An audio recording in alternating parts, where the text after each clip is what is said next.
at least it's fused. So fuse, if I really fuck something up, then the fuse will pop.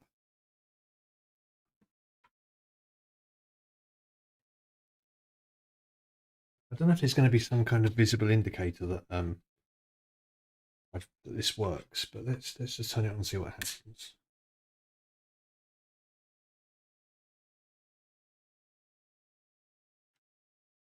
Well, that's off. So, well, nothing lit up, but then at the same time, nothing exploded either. So I'm going to carry on. Just going to pop it back together. I'm going to put this grotty keyboard back.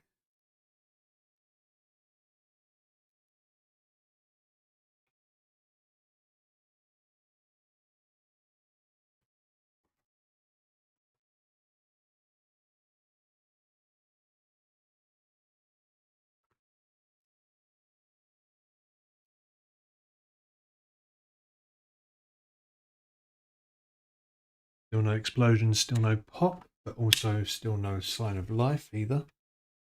Not too concerned yet. Now though, I'm going to plug in power LED, which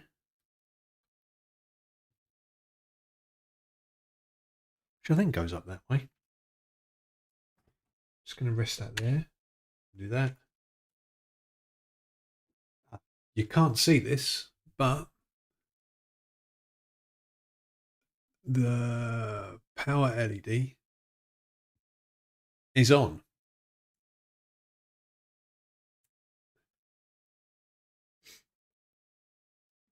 This is not a terrible sign. This is in fact a promising sign. Now, theoretically, I have component video coming out of this, which means, first of all, I need a jelly bean. But second of all, I'm going to have to plug it into my OSSC. My OSSC is on the other side of the room. So I'm going to have another jelly bean.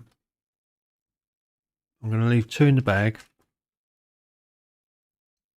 If it works, I can have both.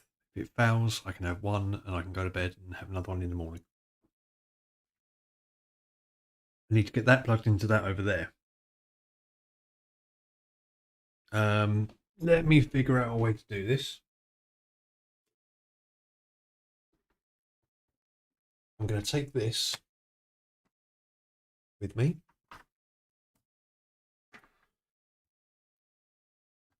Actually, do you know what?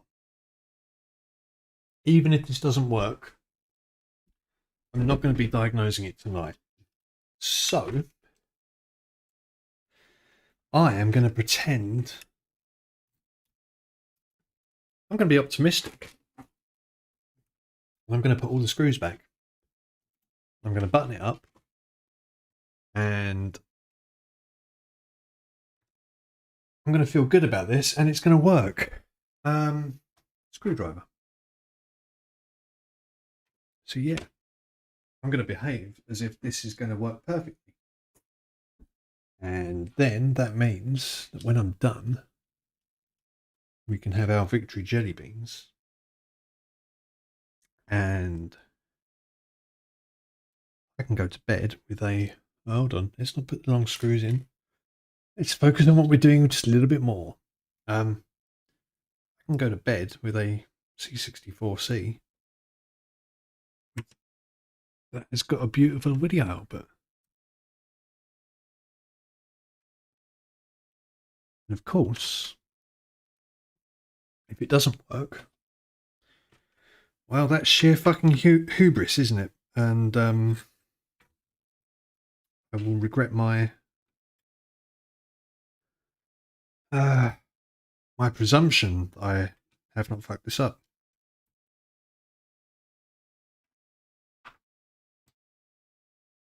gonna think positive. I think we stand a good chance of this being okay.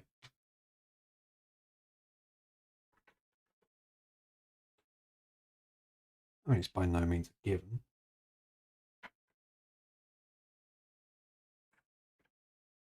Especially considering I can't quite remember where this goes back. Yeah, I don't think that's a screw hole there. I think that's where that goes.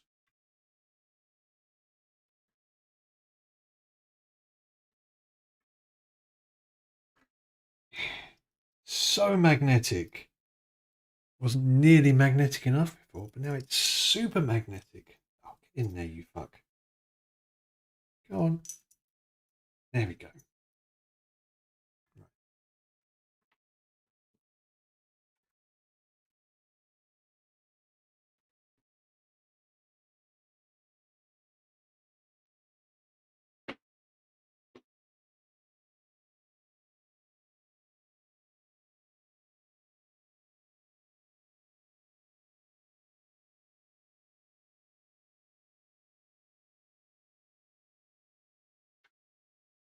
Oh, interesting. Sorry, I'm just admiring the holes that they've already put in the plastic because I thought I'd just put the screws in the wrong place, but I haven't.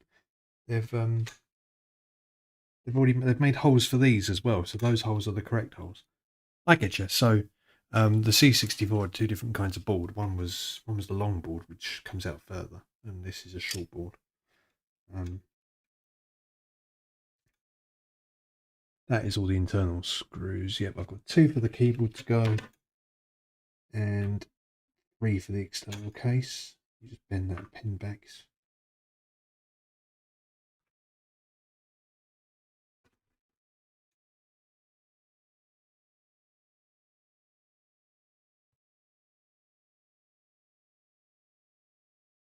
Right.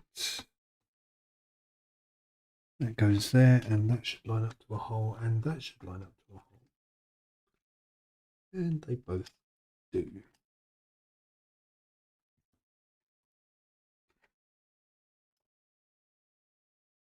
I think the Vic might be standing slightly proud of where it was, but I think there's enough give in the rest of the case to compensate a bit.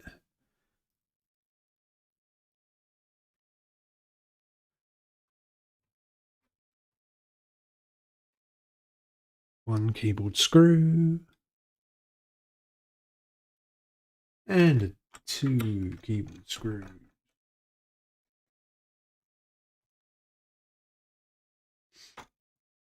This is left flapping about, but that's okay.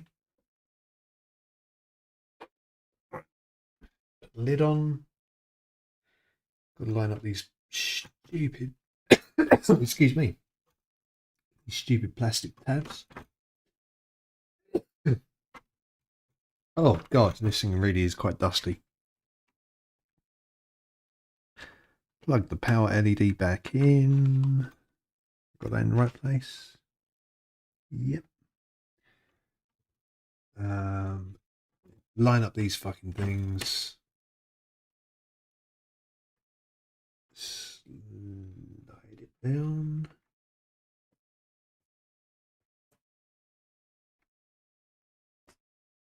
In that one and that one.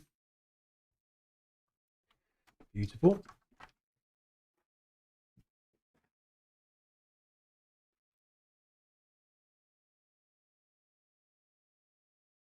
Then just 3 more little screws.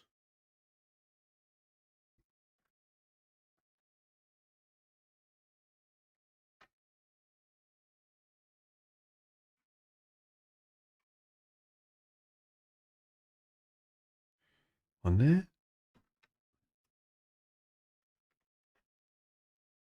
One there. Oh, I should probably turn the soldering iron off. Oops, there we go.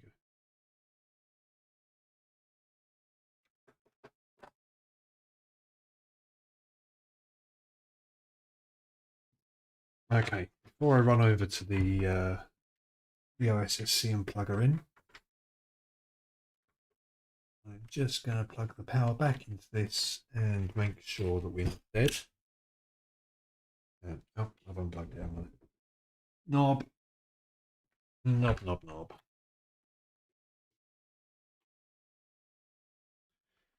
That's on, and the power light is on. That doesn't really necessarily mean it's a working computer, but at least nothing is fried. Okay, I'm going to leave you with a blue thing, blue mat. Well, I come over here, joystick out the way, so to speak.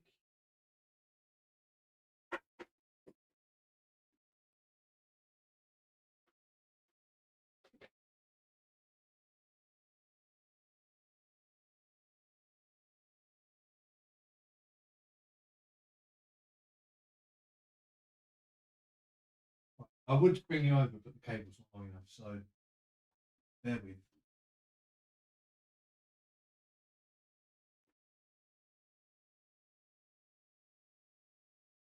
Blue.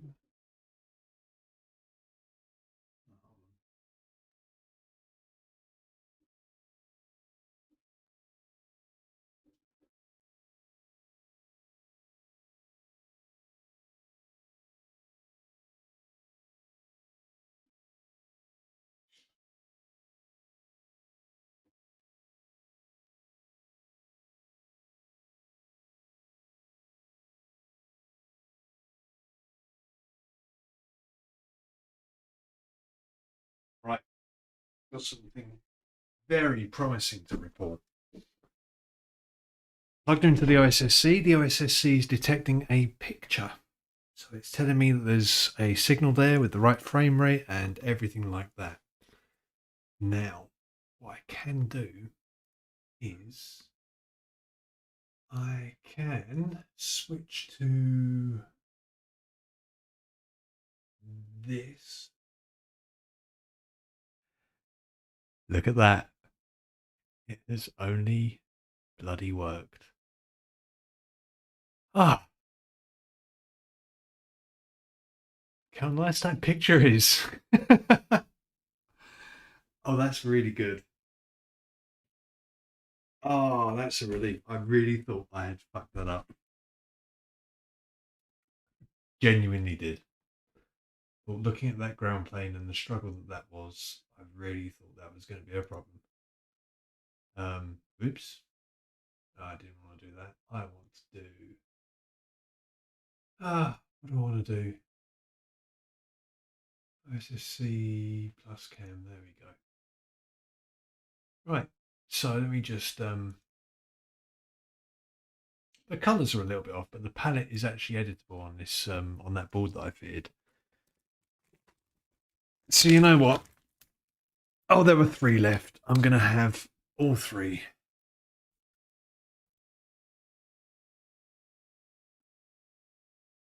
That is excellent. Doesn't sound like much, I know, but I'm very pleased.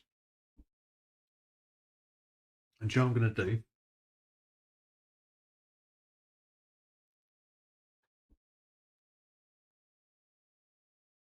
I'm going to push a button on that, and I'm going to say, oh, no, I know what I can do. Even better. Let's spin this round a bit.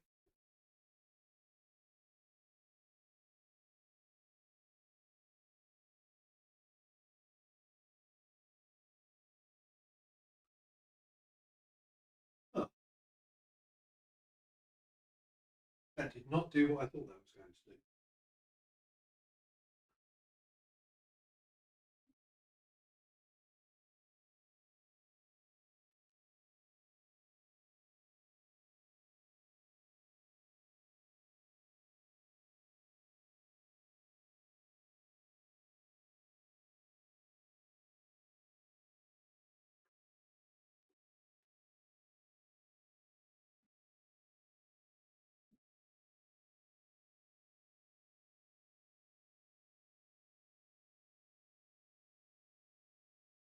That's good. I just had to have a bit of patience. Right. You know what I'm going to do is I'm going to unclip this. I'm going to show you Oops. I'm going to show you the microphone. Right. Okay. So there we go. That's what you're seeing on the stream. That's what's on my TV, because that's what's coming out the other side of the OSSC. Don't worry about those broken lines. That's just my TV being a little bit broken. And there's the C64C over there plugged into the OSSC, which is that black box just behind it. So, Commodore 64C with our lovely new expansion board that we've just added that adds decent video output through the OSSC, through the capture card, TV, and there. That's quite lovely. I'm pleased with that. I'm also quite tired. So, and relieved, because that was a bit more work than I was thinking it was going to be. But isn't this stuff always? Okay, it's 1:10 in the morning. I'm going to tidy this up tomorrow. And I'm going to say, if anyone did watch, which I have not looked at for 5 minutes or so, you haven't commented, which is fine. I'm going to say goodnight now.